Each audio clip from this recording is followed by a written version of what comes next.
Hello, hello. Welcome back to Friend Crush. I'm Amber Akilla. How are we all? I am doing not too shabby actually. I think my time off Instagram and reduced time on Twitter has actually been really good. I will maybe discuss it in a future episode, just like why I decided to do it, whether it was helpful in any way. Because I feel like, I don't know, this year has been so weird, and social media is like a reflection of the time that we live in and the mental state that we're in a lot of the time. And it's just getting a little bit too much for me. Anyway, so this episode is going to be on friend breakups part 2. So part 1, I was discussing why we break up with friends, what is happening when you need to break up with a friend. Usually it has to do with like a misalignment of values and kind of just like non-ideal circumstances. And then I interjected with an episode about love and what the practice of love entails, which I think is fundamentally different from just a feeling of love. And if you're going to be in a loving and supportive friendship, because most of the time I'm talking about like your close friends, not just like friends / people that you know, but yeah, for your close friendships, it should be based on love and support. And when you aren't loving and supporting each other, then you kind of need to reassess, either confront with each other, and you can move forward and kind of get back to your middle ground or like meet on the same page again. Or maybe the confrontation, conflict leads to a parting of ways. So the two ways that this usually goes down is either with like confrontation and addressing the issues head on, or maybe ghosting by one party. And I'm not sure that there is like a right or wrong way to do things. Obviously, it's better if you can be mature and talk things out. But then again, sometimes you're dealing with a person who isn't really prepared to change or address their toxic behavior. And you don't really have to label anybody as good or bad, maybe just not the right fit for you at the stage of life that you're now at. And I will admit that I don't enjoy confrontation. I think it's easy to have disagreements in a friendship and respect where each person is coming from.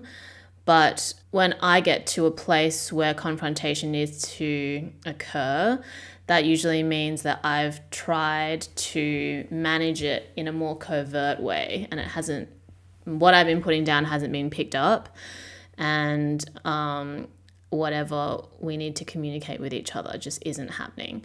And anytime I've gone to a confrontation stage after, like a period of time where I've tried to improve the situation without directly addressing it, that person has always acknowledged that I've tried to fix shit, but they were too chicken to own up to anything. And I guess sometimes this hasn't necessarily led to a friend breakup, which is good. And we've been able to move past it and move on. But when I think about like friend breakups that I've been in, it's like unresolvable issues. Like you just fundamentally are not on the same page, cannot see eye to eye. One or both parties is unable to step outside of themselves to see the other person's point of view, and has probably continuously failed to do that, which has kind of eroded the friendship over a period of time. And then when you actually get around to confronting it, it's almost like you're too far gone. I don't know.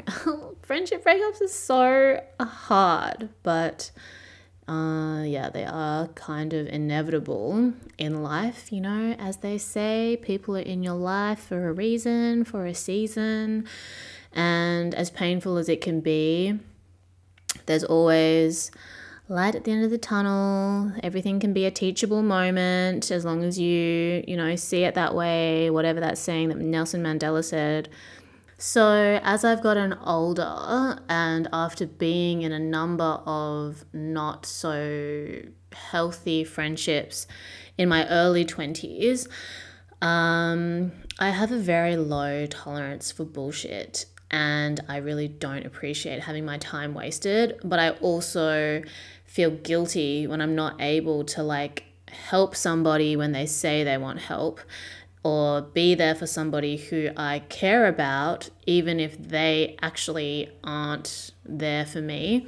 And that's kind of something that I've been working through a lot this year, because I don't want to do that shit anymore. I really don't. And my previous assumption that people say what they mean has been completely derailed. And I've realized that a lot of people just talk crazy ass shit all day long, things that they want to do, things that they want to be, and they actually don't do anything about it. So the distance between thinking you're going to do something, saying you're going to do something, and then actually doing it, that distance varies for different people. Some people, they can't see from the thought and saying they're going to do something and the action of doing it. They might never travel to the place where they get to do those things. And other people, the space is much smaller and they're more likely to do something that they say they're going to do than not. We can't always be, on top of our game and following through with every single thing that we say, because we're only human. But I am very wary of people who say a whole bunch of shit but do a bunch of fucking nothing. I can't stand that, because it's draining to everybody around you if you're somebody who's like, oh, I'm going to do this, blah, blah, blah. I'm going to, you literally live in a fantasy. Everybody else is you're creating expectations for people that you're not meeting and then disappointing people for no reason. And that shit's annoying. That's not the type of person that I want to be. But yeah, so I get really triggered when other people do that shit to me. And I know that there are so many things that I say that I want to do, but it's something that I'm personally responsible for. It's not like I'm making promises to a friend about going somewhere or doing something and then not following through. I don't want to do that, because my mental health is so precious to me, because it can be so incredibly fragile. Instead of prolonging periods of depression, I try to manage my life so that if and when I do fall into a spiral, it's much easier to get out of.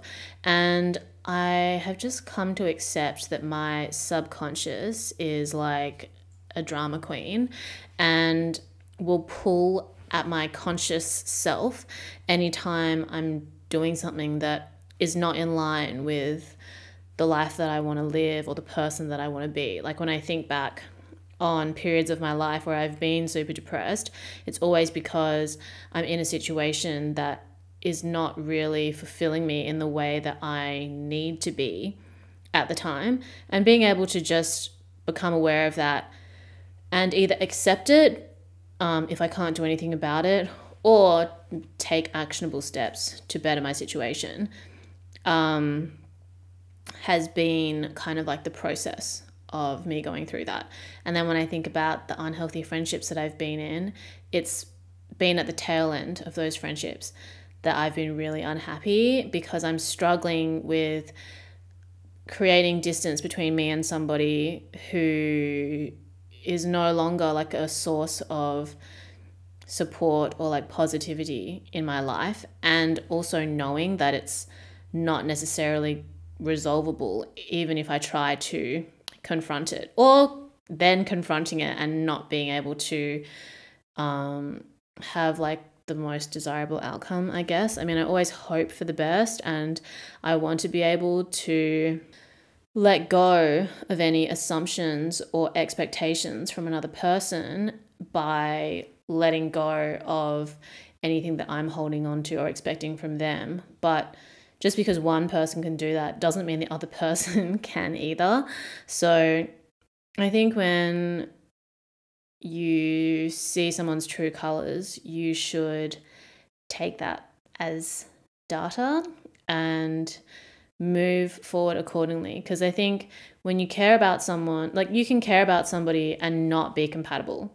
And I think that's really difficult to come to terms with, because maybe the best thing for both of you is to not have a friendship, even if you care about them. And being able to relinquish expectations and not take it personally either, you know, like you never really know what someone else is going through. So you shouldn't assume that there's anything that you could or couldn't do in order to make something work when it's not working. And coming to that place of acceptance makes it much easier to just let go and accept something for the way that it is and try to move on.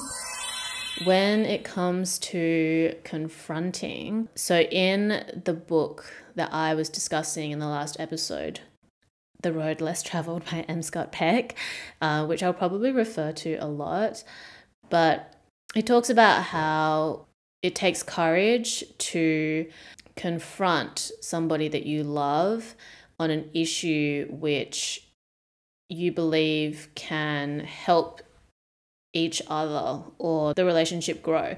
Like, it is a necessary part of the practice of love, but also a very difficult part of it as well, because, you know, you shouldn't be confronting someone just out of anger, like as a reaction to anger, or like in a reflex way, but reflecting and thinking about how you can talk to somebody in a way that they will understand, so that you can see each other's side and be able to work through a conflict that arises.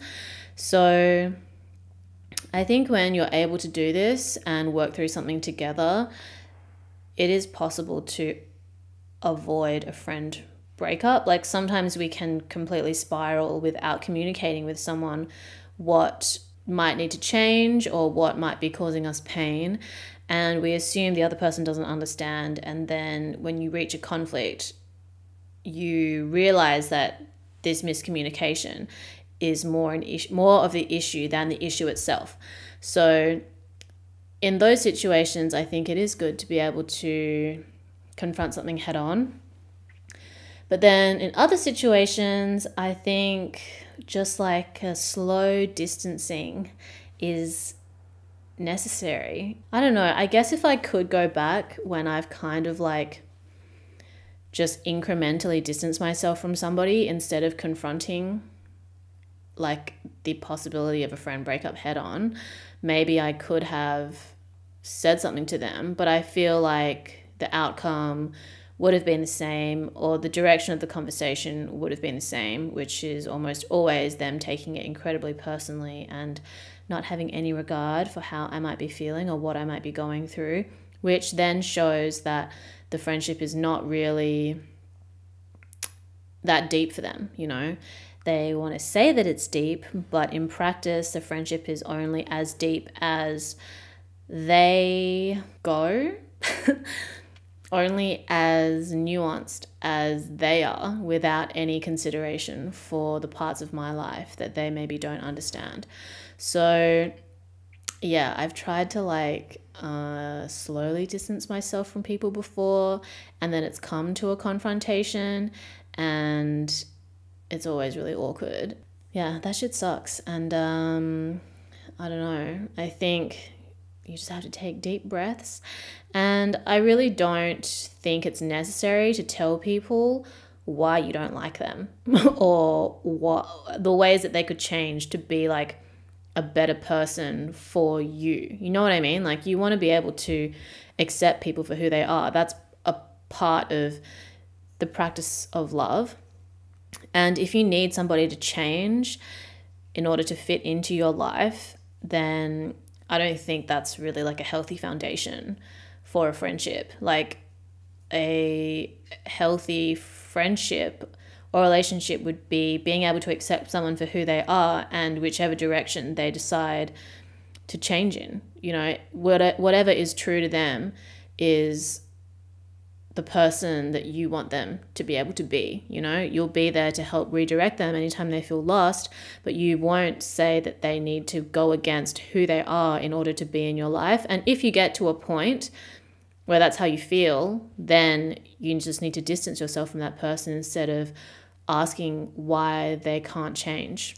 And this is something that I struggle with a lot, because often it's like somebody who is clearly very unhappy with their life and talking about how they can change it, you know, or like playing victim. Oh my God, the victim narrative tied in with a little bit of narcissism is always just a recipe for fucking disaster. But yeah, one thing that I've learned this year is like, some people don't actually want to change, or maybe they want to change in their mind, but they haven't yet figured out what it would actually take to change. So they just stay in the same place. And people don't keep doing the same shit if it doesn't benefit them in some way, you know, like everybody's rock bottom is different. And it's really difficult when you're watching someone behave in a way that makes you feel like you're watching a car crash in slow motion. And it's because you kind of recognize maybe that feeling of helplessness that they are projecting that triggers you into thinking that you have to help them or save them. Like, this is definitely something that I struggle with, because I've been in places in my life where it's like I would give anything for somebody to tell me what I need to do next, or for someone to just give me a little bit of guidance on how I can get out of this mental state or how I can handle this situation. And ultimately, I'm grateful that I was able to figure those things out on my own, because then I'm appreciative of the shit that I've been through and who it's made me, rather than thinking that I owe anything to anybody because I was given a shortcut. But when you see someone struggling with something that you've been through, you kind of want to help them and spare them the pain that maybe you felt that you suffered or went through. But maybe that person enjoys where they're at, or maybe that person can't imagine life any differently yet, or maybe that person hasn't reached their rock bottom. Their rock bottom is lower than your rock bottom. And you just have to let people live through it, you know? Like, being a good friend is being able to be there for them no matter what state they're in. Being able to reassure your friend and say like, yo, I know you're going through shit. I'm totally here for you. Let me know if there's anything I can do.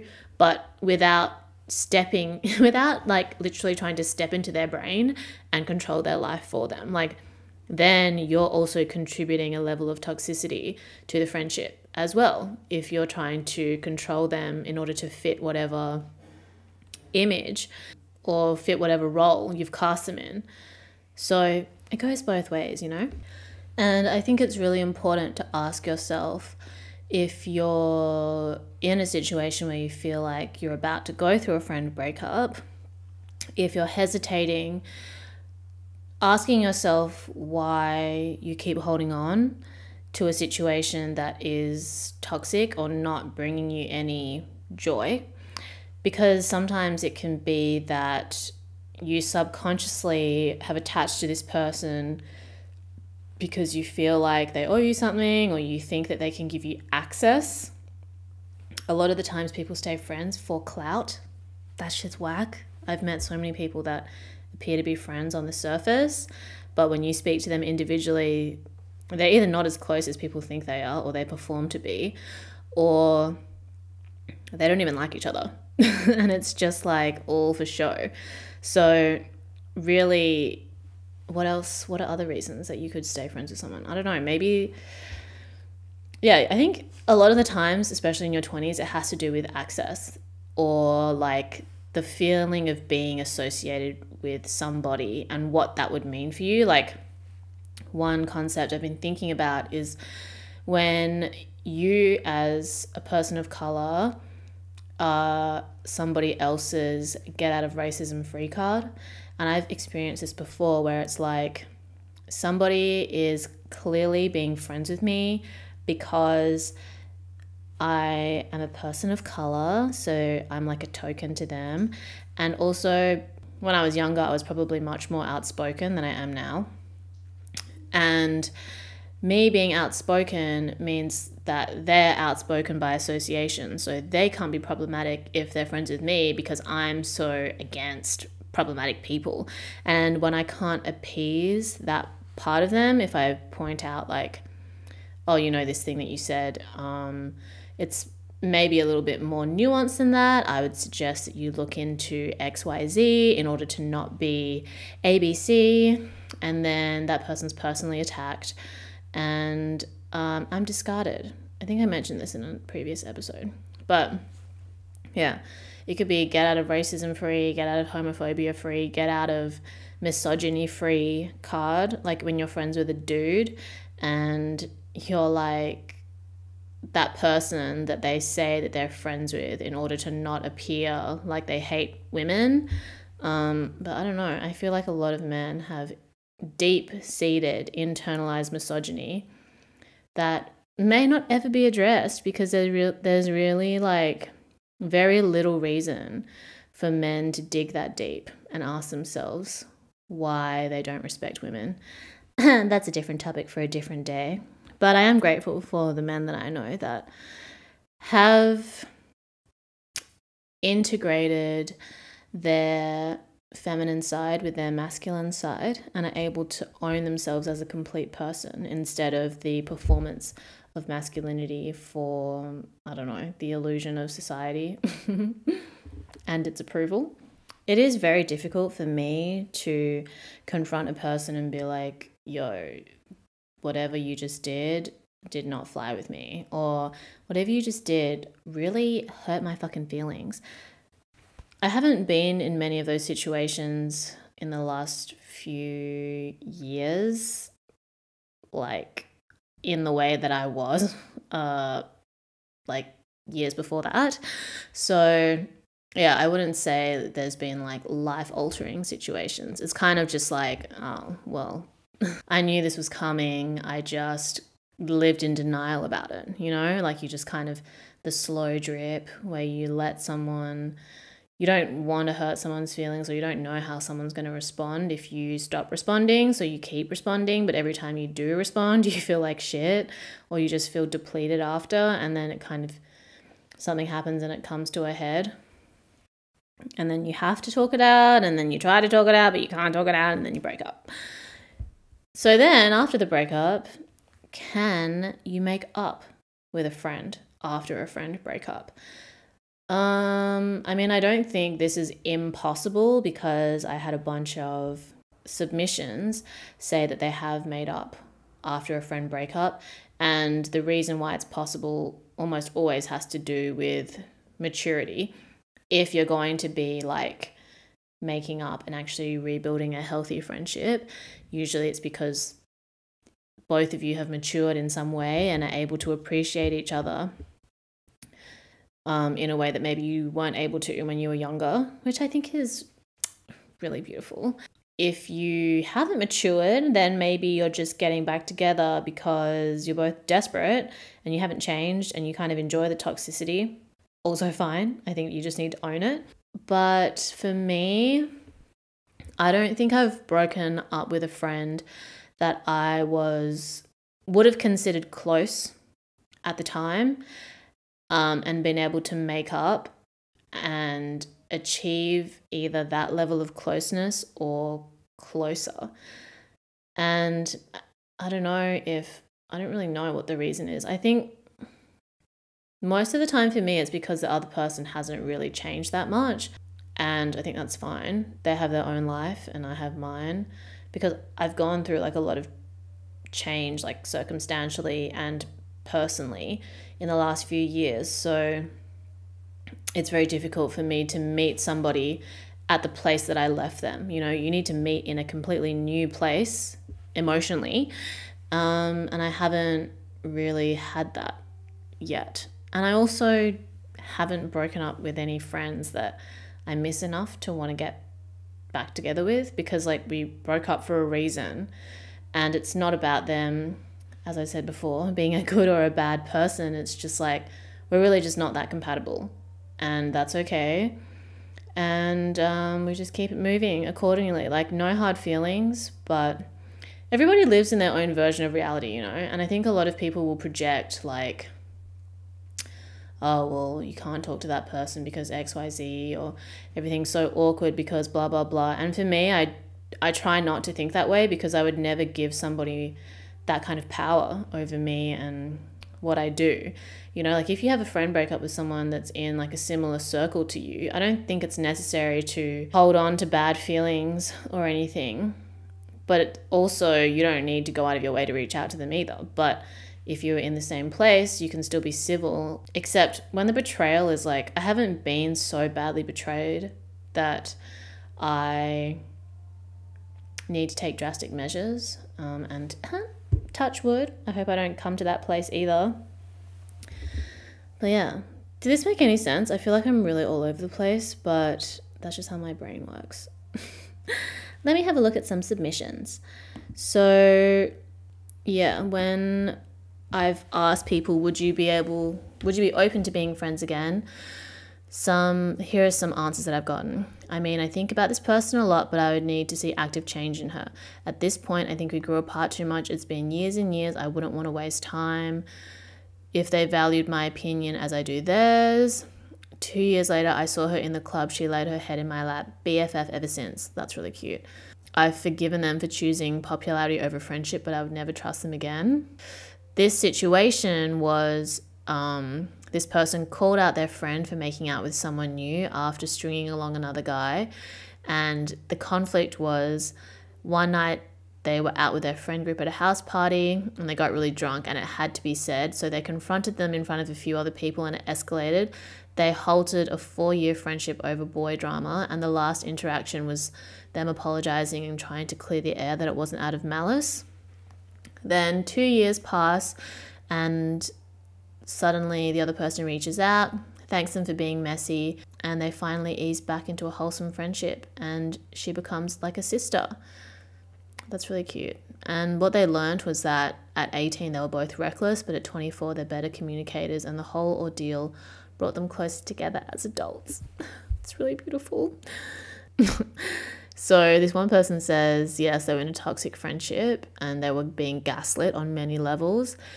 It took a long time to come to the decision to break up, but it took an hour for it to end, just them saying that it wasn't working. In terms of being open to being friends again, they said probably not friends, but acquaintances would be okay because it takes time. Trust takes time to rebuild, but people can reflect and evolve.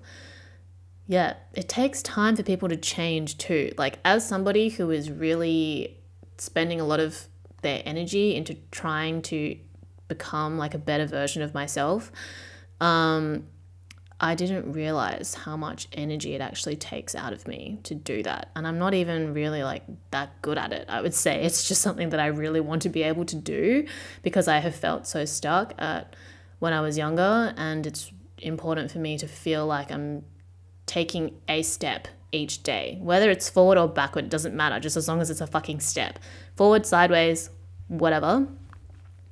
But yeah, from going to therapy, my therapist was like, not everybody thinks that way and you just need to accept that. And it takes a lot of time to build habits and to unlearn and relearn. Like, I think I'm so used to being in this constant process of learning, unlearning, learning, unlearning, learning, learning, unlearning, unlearning. That's something that I've done. I don't remember when I started doing it, but I've just been doing it for a while. So it's like second nature to me. But if someone is really stubborn in the way that they think, in the way that they live, in the way that they see the world, it's not like an overnight thing that they suddenly like wake up and like see the world differently, unless it's like they have like a really traumatic experience or like a near-death experience. I think those things can really shake people up. But even just the realization is different to the practice of living a different life to the one that you lived before. You know what I mean? And like I said at the beginning of the podcast, like the gap between saying, knowing, and doing can be really far away. And you know, every day you got to take a little step closer to the thing that you want to do. It's not so easy. Okay, another submission. She didn't believe that I have depression. I was medicated and in therapy and said I'm just lazy. Okay, rude. It was a confrontation. We haven't really spoken since. She was my first BFF. Would they be open to being friends again? At this point, I think we grew apart too much. It's been years and I wouldn't want to waste time. What did they learn? They are aware that they're stubborn, but at the time they didn't really have it in them to educate people. It's really hard when you are dealing with mental illness and your friend either hasn't been through it before or doesn't know how to deal with it. And I think it's, like I have said in previous episodes, like people can only meet you at the depth at which they meet themselves. And I've been in situations where I've been like, I'm really depressed and like, you don't have to do anything about it, but that's just how I feel. And the person has just said, oh, I don't get sad. Okay, well, sorry. Yeah, I don't hold it against them that they don't get sad. And I don't expect anybody to fix it. I just also don't need to be around people that invalidate that feeling, you know. And I think everybody experiences feelings of sadness and depression and being blue because that's life, you know. And anybody that is unable to acknowledge that is going to have a really hard time one day, you know. So yeah, that's really difficult. I think when you are dealing with mental illness in a friendship, it's about being able to take responsibility for yourself if you are the person dealing with mental health issues, and for the other person to not feel like you have to be responsible and not feel like you have to necessarily save them, but to try and support them as best as you can. Because yeah, you really can't climb into someone's brain and live their life for them, and that makes some situations really difficult when you feel like you know better and you could help do better and be better for that person, but that's just life. Okay, another submission. Oh my God, yes, I had such a toxic friend that used me for everything. They got so mad at me over nothing, and for the millionth time, I was just like, bye. They would not consider being friends again because they say, and I quote, dead to me forever, no regrets.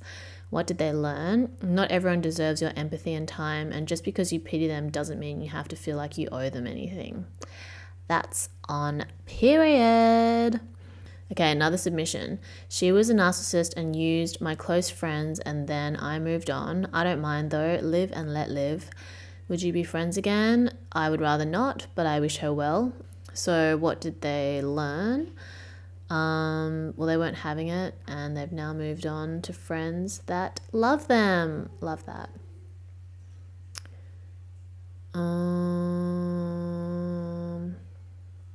Okay, another submission. She tried to manipulate the entire friend circle, turning people against each other, guilt tripping, etc. It was a slow death, about 3 or 4 months. And what did they learn? I actively ended it after finally realizing that it had been toxic and slowly dying for years. I learned not to keep people who were bad for my mental health and or personal progress in my life. That's exactly what you need to learn after going through a friend breakup. Another submission. She wasn't present when we hung out, treated me like a backup, was always late, texted her calmly about it and she apologized, but ultimately nothing changed, so I distanced myself. Would you be open to being friends again? I don't know, it hurt me too much, but at the same time I really thought we'd be friends for a long time. That's really hard when somebody isn't as invested in maintaining the friendship as you are. And I think you just have to let people show you who they are and take it at that, you know, like my biggest flaw or the peak of my clownery is taking people at their word and not for their actions, you know. Then I get frustrated when they don't do what they say. And it's like, well, look at what they're doing. It's not what they say, and just, you know, actions speak louder than words for a reason. So that's shitty that you get treated like that, but you have control over not being treated like that anymore by letting that bitch go. Another submission. We just got older and grew apart. It was slow, but you have one of those hangs and you realize you're both different people. Would they be open to being friends again? Yes, if circumstances allowed, if they found things in common again. And what did they learn? A lot of it just boils down to communication. If you want to make it work, you will.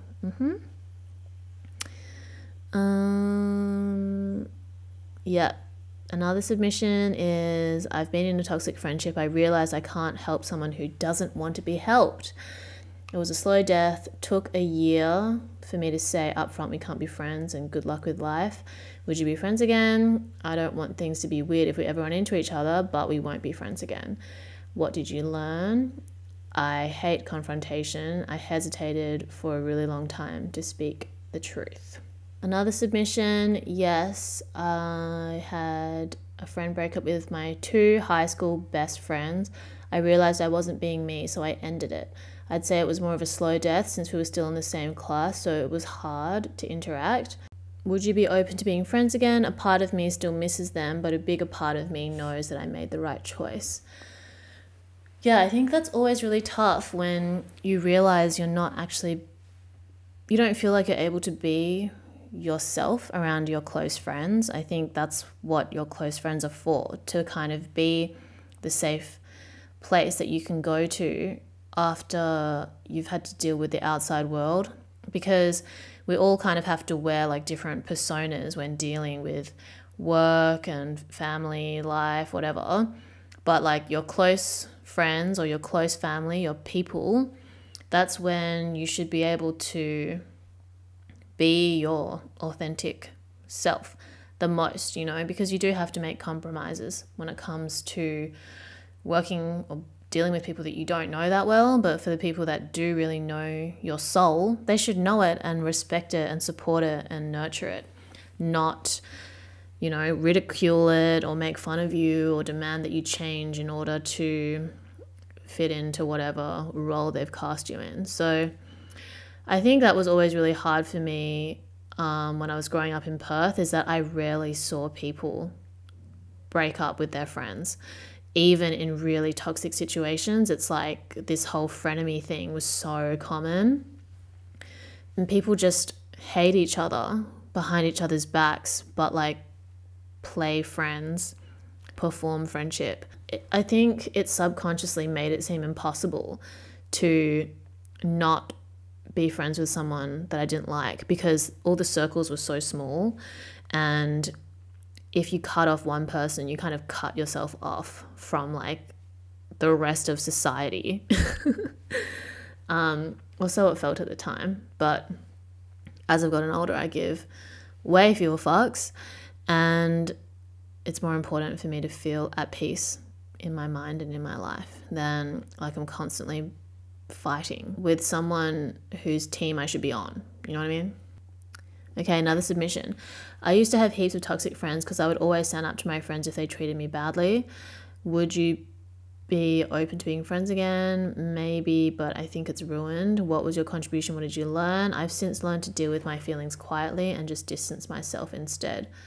Yeah, I think like it's hard to say if confrontation is always necessary. Like sometimes you just naturally come to have a conversation versus like having to really like set aside a time. It just depends, I think. But yeah, really check in with yourself and ask how you're feeling. What are the weird like attachment things that are going on in this friendship that are causing you to stay, or causing you to question it, or causing you to think that you need to distance yourself, so that you can have clarity. And then when you do have to confront that person, try to let go of any assumptions or expectations you have and just be honest and compassionate and see how that person reacts. If they react productively and are ready to reflect, then maybe you can give them an opportunity to, you can give yourselves the opportunity to, move forward in a better direction. If they can't handle it, then maybe you just got to say goodbye. If you try to give them the benefit of the doubt and they don't step up, then it's probably time to distance. Oh my God, I'm so sleepy.